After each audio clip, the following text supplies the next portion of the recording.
If you've been staring at Sargent's portraits, wondering how on earth he made painting look so effortless while your own oil paintings feel tight or controlled or just frankly lifeless, I've made this video just for you.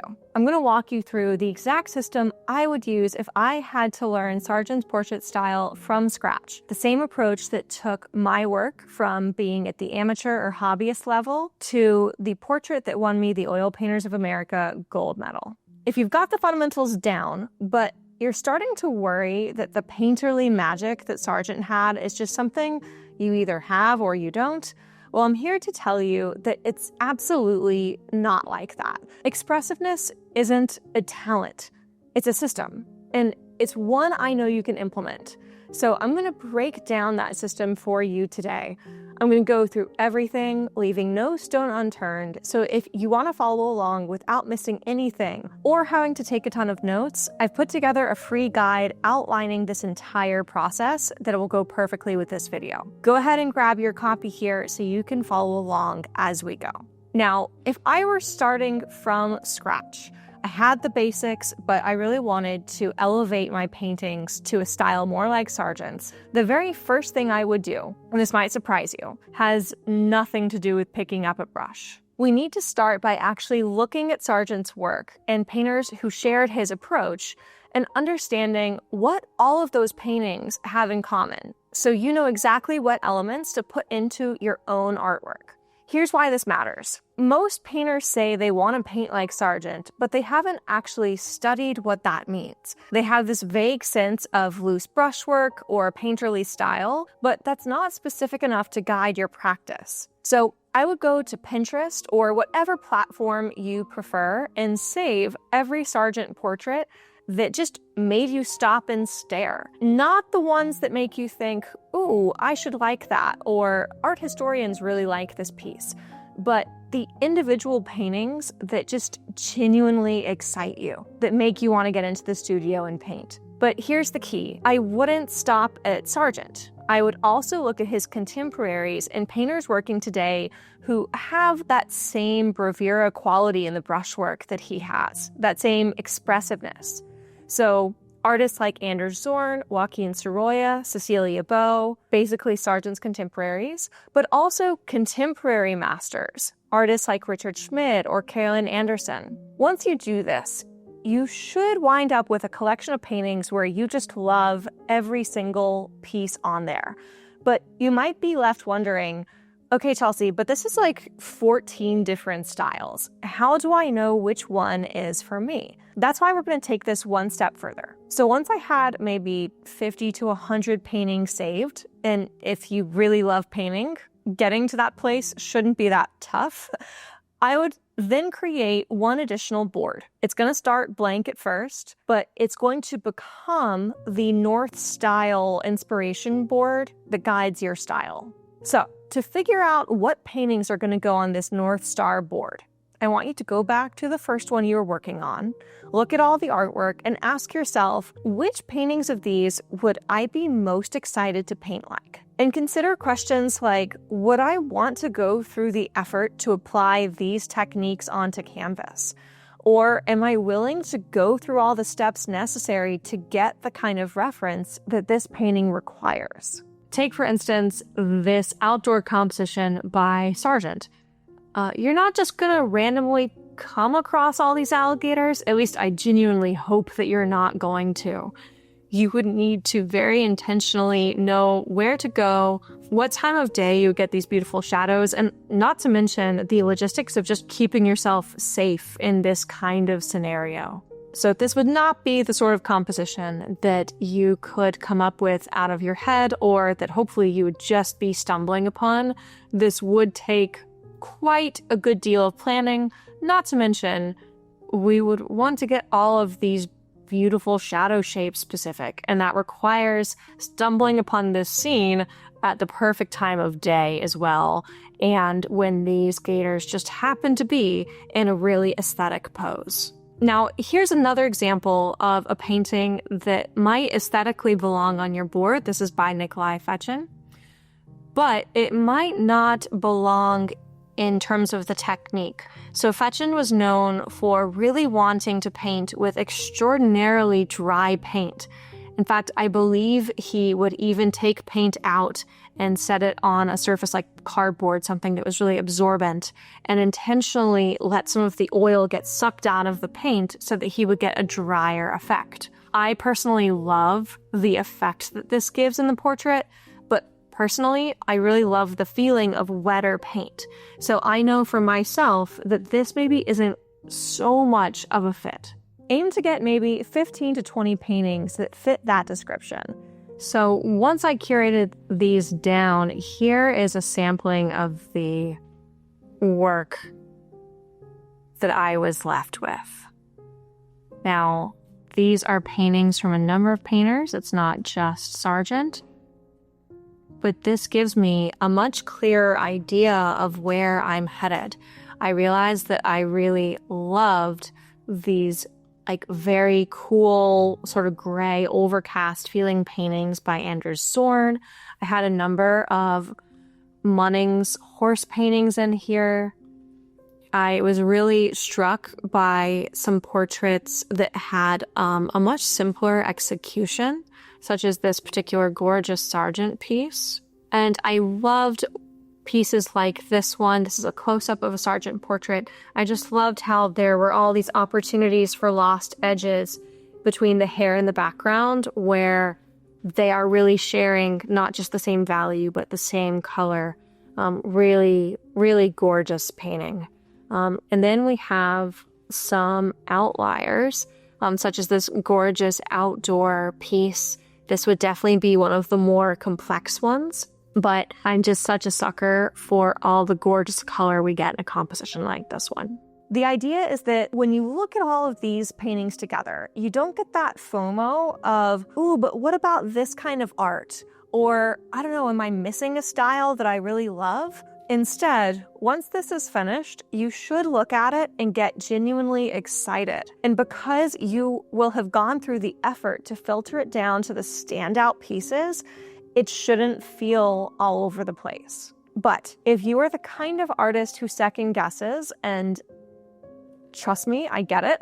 I am one of those artists myself, and I also work with a lot of artists in that category. I found that there's one question that's really helpful to ask. So if you are worried whether or not this is cohesive enough, whether this is a singular style or if it's a little bit too all over the place, simply ask yourself, if I went to a museum show with all of these paintings in it, the 15 to 20 in your North Star board, would I feel like all of these paintings belong together? Or would I be asking myself why the heck these paintings would all be hanging together in the same exhibition? Now, if you can imagine them hanging together in a show, you're in good shape. And that means that this North Star board can become your stylistic roadmap. So every time you sit down to paint, you can ask, does my approach align with what I see on this inspiration board?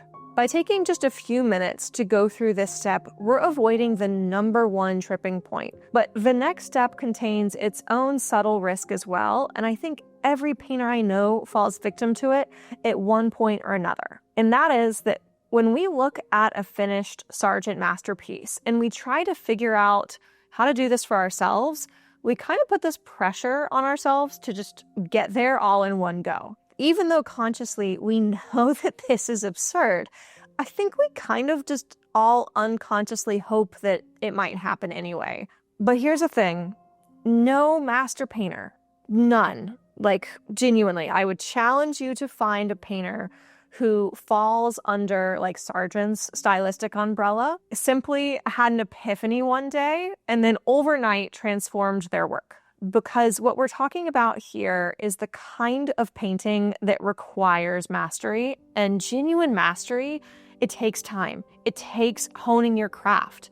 So why on earth would we set ourselves up for disappointment or even failure by pressuring ourselves to have an overnight transformation? So if you know this is something you don't want to fall victim to, we need to break down the process of improving your skills into baby steps. So let's choose one painting from that curated down North Star inspiration board and spend time really analyzing it, not just admiring it, but breaking it down systematically. For me, as I do something like this, I like to ask questions such as, what do I think the initial block-in probably looked like? What areas have soft edges versus hard edges? Do I see any rhyme or reason to this?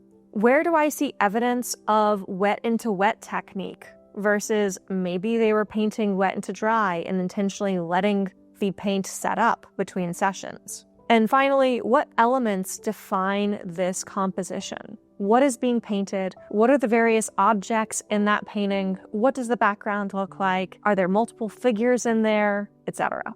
So let's actually take this Sargent example. Really gorgeous. We also have a variety of edges in here. There's a great deal of softness in the hair itself. You'll notice he's never painting like an individual strand of hair.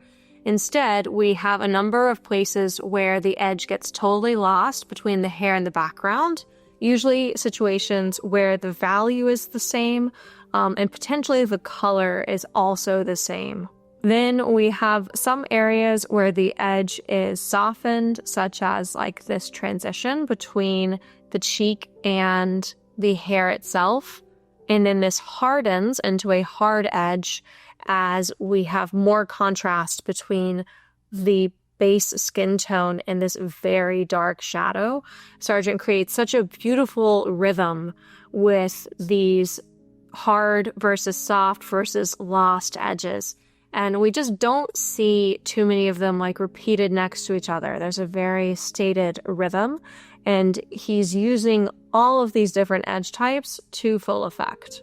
This is also a piece where I would say there's very clear wet into wet painting. One place that we can see for this would be something where two different colors seem to sort of swirl together in one brushstroke, as we see here, where her hair kind of comes to a point. Or anywhere where the edge is just like very, very softly defined, and we can't really point out where one brushstroke starts and another brushstroke ends. I think a beautiful example of this is the right side of her jaw here. We can see that there was a lot of paint worked into one another, but then there's just this very clear, darker mark, this accent of a shadow, where we see really clear boundaries around each edge of that shadow. Maybe slightly less of a clear boundary here at the very beginning of the mark, but we see it at the very top, along this diagonal, and we see where the brush stroke ends here. So this to me suggests that a lot of the hair and face would have been painted together. Now, when it comes to other passages, it is a little bit less clear cut. For instance, the edge of this shoulder here, it could have been painted directly into wet background paint, or this could have been allowed to dry. I'd probably have to zoom in closer on this to tell with more certainty, but there are cases where it's kind of impossible to know for sure. But chances are, if you really do some studying, you can get a much clearer idea than you have from the get-go. Or for studying evidence of a wet into wet technique, we can use this close-up of a Sargent portrait that is absolutely gorgeous. If we look at the décolletage area here, so trapezius, collarbone, and then into the chest, all of the brushstrokes really seem to run very smoothly into one another, and we see evidence of this in the face as well. There's just not a lot of singular brushstrokes that stand out and don't seem to be mixed into other wet brushstrokes. Now we can compare this to an area like this little accent right in the front of her shoulder here, where this edge is basically entirely crisp. Now you can create something like this using a wet into wet technique for certain, but you can also do this wet into dry. If this edge had been a little bit softer and then Sargent came in with just the background color, he can really carve out a very sharp edge here. So in my experience, it's a little bit easier to say this would have needed to be wet. When we're looking at harder edges, it can be tough to say for certain whether something was done wet into wet or wet into dry. But really analyzing the piece and looking for these things gives you really clear clues as to what you need to do in your own painting. Finally, let's talk about composition, and I'm going to use this Anders Zorn painting for this particular example. He goes hand in hand with my favorite Sargent paintings, so naturally his work belongs on my board as well. So when I take a look at this, the very first thing that I notice is that it is no coincidence that this painting is so overwhelmingly red.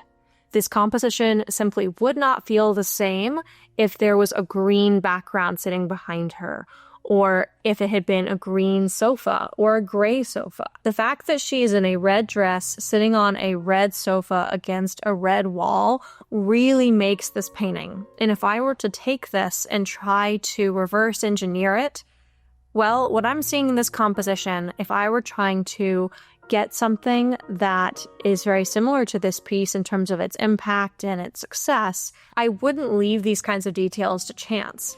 I would say, okay, I want to find a model who has a very fair skin tone, put her in a red gown that is roughly the same kind of red as the sofa that I sit her on. That sofa doesn't need to have super defined characteristics, like there's not any kind of wood carving on this that feels important to the composition. In fact, I can't see any, but I would say that the fabric is creating some interest. We can see these areas where there seems to be a little bit more of a sheen in the particular fabric that we're seeing that creates some visual interest. And then finally, I would want there to be that same colored background. Now, if I were to do something inspired by this, it wouldn't be necessary that all three elements here are red. It could just as easily be any other color, but harmonizing them would feel very important.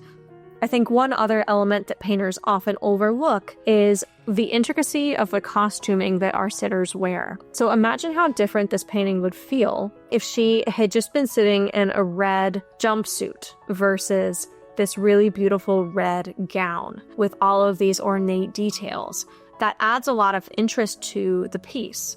Or if we want to take it a step further, we could imagine that she's just sitting in a plain red t-shirt and red slacks. That would definitely keep with the same color motif, but there would be a lot less visual interest if she were wearing just a plain t-shirt versus this very ornate dress. And finally, I would really want to pay attention to the light source. So in this piece, I see evidence of a single light source that's coming very strongly from the right-hand side. It casts a pretty dark shadow on the far side of the face. So this room probably isn't super brightly lit, or else this shadow would be a good bit lighter. I don't see evidence of a secondary light source coming in and lighting this up either. There might be a little bit of reflected light bouncing off of the sofa into the elbow here, but all in all, it would really make sense if I were trying to reverse engineer this, that I would want to think about a single light source from the side. And that light source is probably going to be a fairly cool light, something like north lighting, for instance, or a cool light on a soft box. That's going to create a very different feel than if the light source were pointing at her straight on. That would definitely flatten out a lot of her features and create a very different feel in this composition. Here's something I learned from studying master paintings along these lines.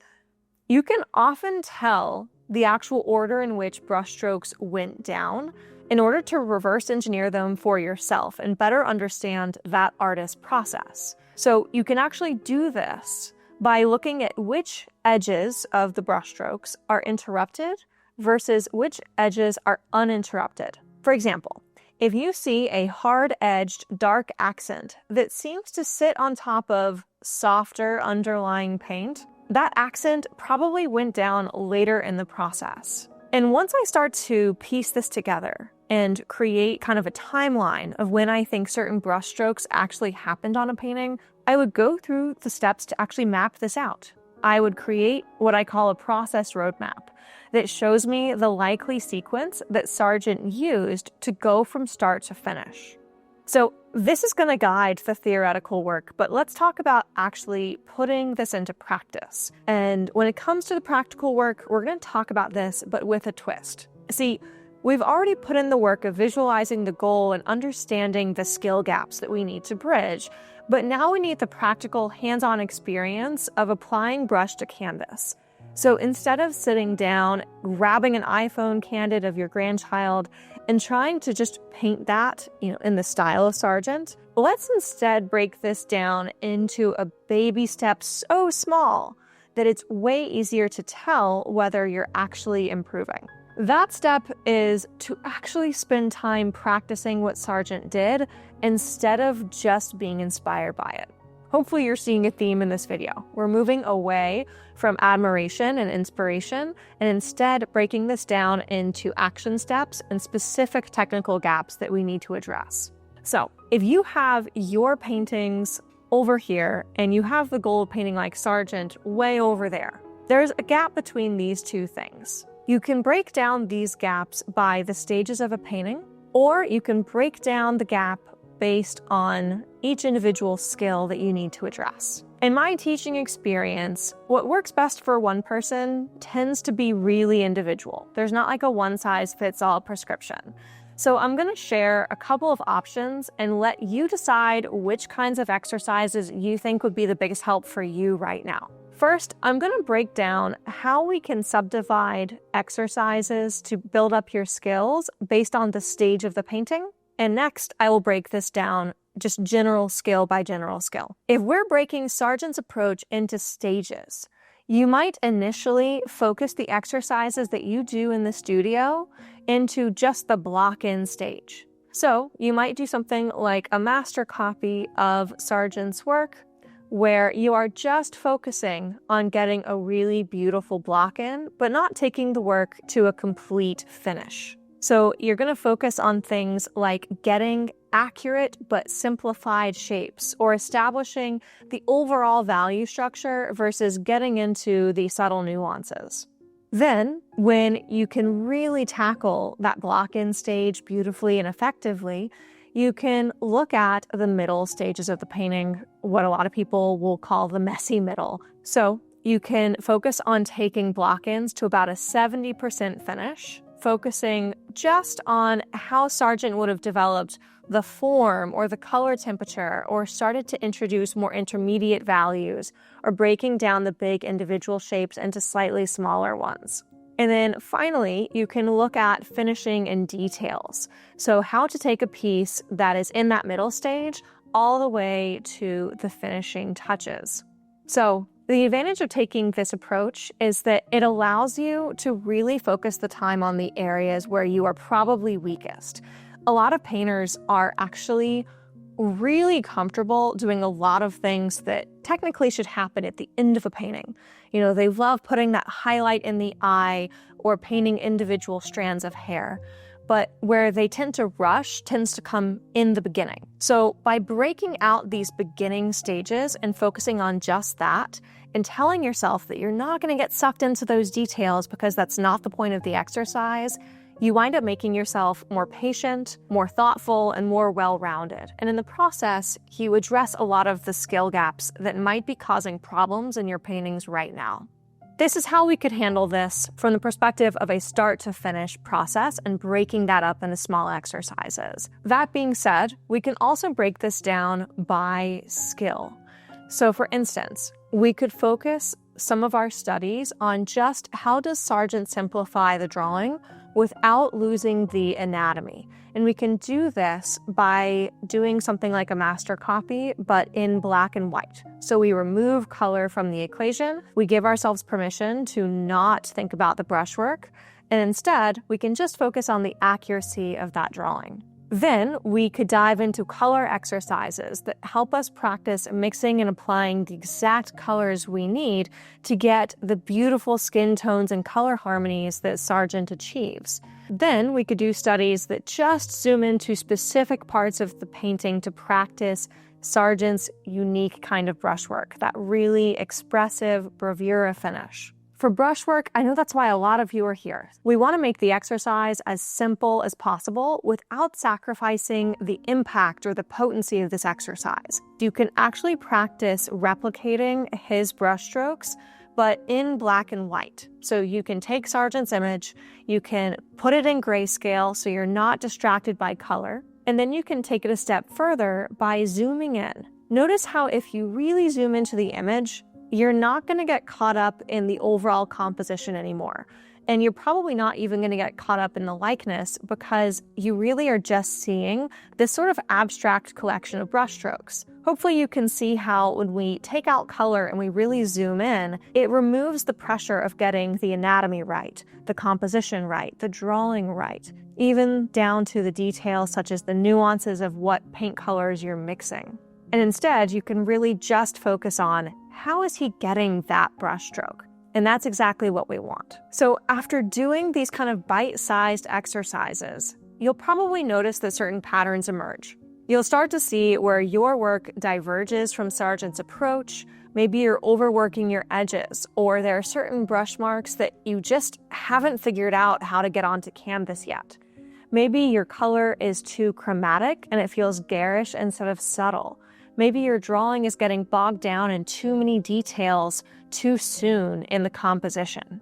The key is to turn these observations into specific, focused practice sessions. For example, if you notice your edges are all too hard, spend sessions just practicing your edge control and getting comfortable working wet into wet versus letting the paint start to dry, which can result in those really crisp, overly hard edges. And give yourself permission not to worry about likeness or anatomy or color when you're doing it. Paint simple forms and focus entirely on just getting a really beautiful range of edge qualities. Or if your brushwork feels tentative, practice making confident, committed strokes.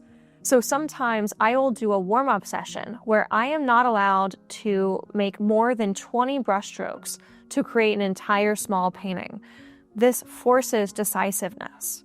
And the final step, and this one is crucial, is going to be applying what you've learned to your own original work. So we're not just talking about doing copies or exercises here. But this is where you want to be careful to be strategic. So I wouldn't jump into really complex compositions right away.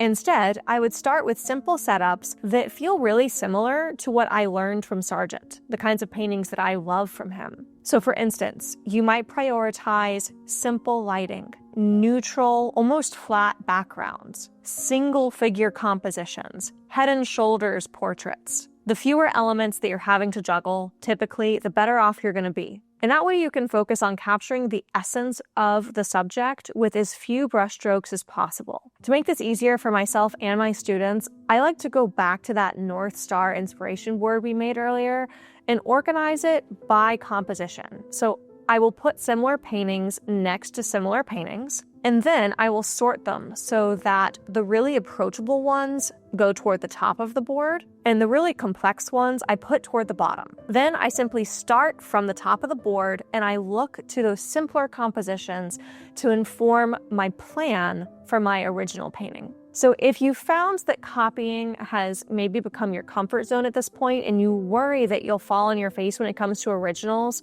start by planning paintings that are more similar to your favorites, and the simpler, the better. And literally see if you can reverse engineer some of the paintings from your inspiration board. Don't be afraid to make something that is really similar. When you make this assignment simple and small enough, you actually can create work that you wouldn't have believed possible. And I've seen that time and time again. Now, once you do this, as you gain confidence, you're going to take baby steps into more and more original territory.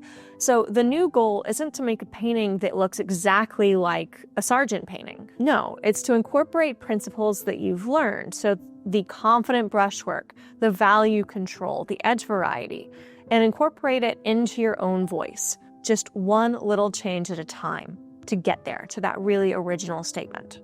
Now, I want to address something that might be running through your mind right now. Maybe as you've watched this video, you're thinking, this sounds like a lot of work. Can't I just watch some YouTube tutorials and just figure it out? So here's the truth, because I love YouTube tutorials as much as the next person. There's a reason why I put videos on here. Here's the truth. Developing a painterly style like Sargent's isn't about finding one magic technique. It's about developing a systematic approach to how you see, analyze, and then apply it onto canvas. Most painters jump around from tutorial to tutorial, technique to technique, hoping that something will click. but that tends to yield confusion and information overload. So what really creates the breakthroughs is focused, intentional practice with a clear goal in mind, and then simply showing up consistently to that practice over time, baby step by baby step. That's why the inspiration board step is so crucial. It gives you a clear target to aim for and calibrate all your efforts around. So you're not just practicing aimlessly and hoping that it's going to amount to the progress you want to see. And that's also why I talk so much about mindset on my channel and how perfectionism and fear of failure can keep us genuinely stuck. I used to worry that getting a psychology degree instead of going to art school had really held my art back, or even worse, shut the door on it permanently.